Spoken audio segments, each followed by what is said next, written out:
आचार्य चाणक्य ने नीति शास्त्र में स्त्री व पुरुष के स्वभाव का वर्णन किया है।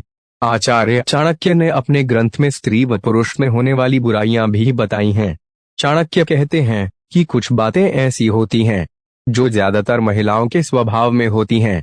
महिलाओं के स्वभाव को लेकर एक कहावत आज भी प्रचलित है कि खुद भगवान भी आज तक ये नहीं जान पाए कि किसी स्त्री के मन में क्या चल रहा है।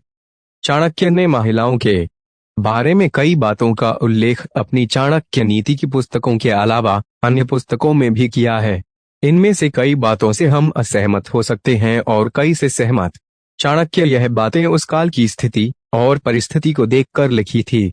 अब काल बदल चुका है। आओ जानते हैं चाणक्य के महिलाओं के संबंध में विचार। दिए गए दान को न बताएं। किसी भी प्रकार के दान को अपनी पत्नी से भी गुप्त ही रखना चाहिए। कई बार आपकी पत्नी दान पर किए गए खर्च की दुहाई देकर आपको भला बुरा कह सकती है।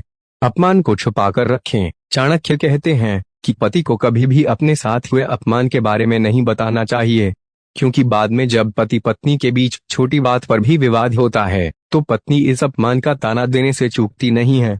खुद की कमजोरी को न बताएं। आचार्य चाणक्य कहते हैं कि यदि पति के अंदर कोई कमजोरी है या उसकी कोई कमजोरी है तो उसे अपनी पत्नी को नहीं बताना चाहिए। यदि आपकी पत्नी को आपकी कमजोरी पता चल गई तो वो अपनी बात मनवाने के लिए आपकी कमजोरी पर ही प्रहार करेगी। कमाई को न करें उजागर। चाणक्य नीति के अनुसार पत्नी को अपनी कमाई नहीं बताना चाहिए। यदि अगर उसे आपकी कमाई का पता चल जाता है तो वो उस पर भी अधिकार जताते हुए आपके तमाम खर्चों को रोकने का प्रयास करेगी। दयावान महिलाएं। कुछ महिलाएं ऐसी भी होती है जिनके आगे उन्हें न चाहते हुए सिर झुकाना पड़ता है। इन महिलाओं में शामिल है दया और करुणा से भरपूर महिला। चाणक्य कहते हैं कि स्त्री का आहार यानी भूख पुरुषों से दुगनी होती है। शर्म यानी लज्जा 4 गुना ज्यादा, साहस पुरुष से 6 गुना ज्यादा होता है। इसलिए स्त्रियों को शक्ति स्वरूप भी माना गया है। वहीं स्त्रियों में काम इच्छा भी पुरुषों से 8 गुना ज्यादा होती है। चाणक्य कहते हैं कि कलह प्रिय महिला के साथ रहने से अच्छा है कि उसका त्याग कर दिया जाए, क्योंकि उसके साथ रहने से जीवन जहरीला हो जाता है।